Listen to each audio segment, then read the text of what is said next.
In 1978, 5 men from Yuba County, California, vanished under mysterious circumstances, leading to one of the most perplexing unsolved cases in American history. Known as the Yuba County Five, Bill Sterling, Jack Hewitt, Ted Wire, Jack Madruga, and Gary Mathias were close friends with mild intellectual disabilities or psychiatric conditions. On the night of February 24th, they attended a basketball game at California State University, Chico, but never returned home.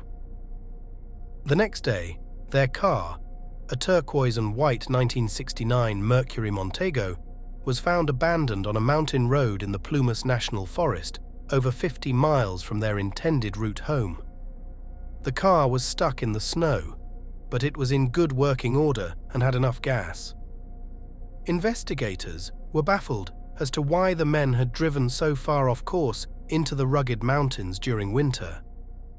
Over the following months, search efforts intensified.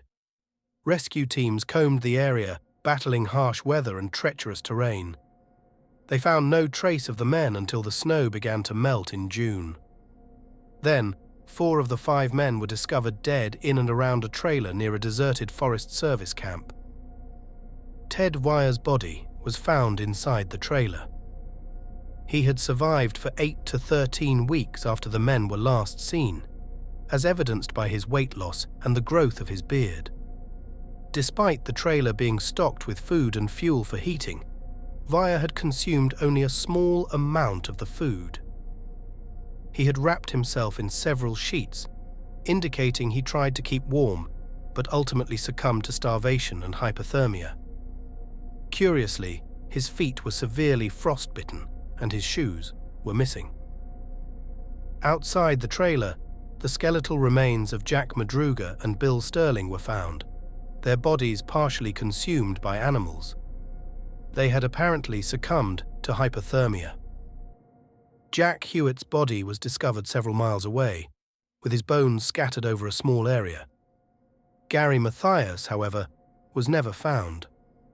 Mathias had a history of mental health issues, including schizophrenia, but had been stable on his medication. His disappearance added another layer of mystery to the case. Some of Mathias's belongings, such as his shoes and some clothes, were found inside the trailer, suggesting he had been there with the others. Several theories emerged about what happened to the Yuba County Five. One theory suggested they were forced off course by someone or something that led them into the mountains. Another theory proposed that they had gotten lost and disoriented in the snow. Some speculated that Gary Mathias, in a state of psychosis, might have led the group into the wilderness. A more sinister theory posited that they had encountered foul play. This was partly fueled by reports of a man named Joseph Shones, who claimed to have seen the group on the road the night they disappeared. Shones said he had a mild heart attack while driving and saw what he thought were car lights and a group of people, including a woman holding a baby. But when he called for help, they ignored him. Later, when the details of the 5 men's disappearance emerged, Shones believed it was them he had seen.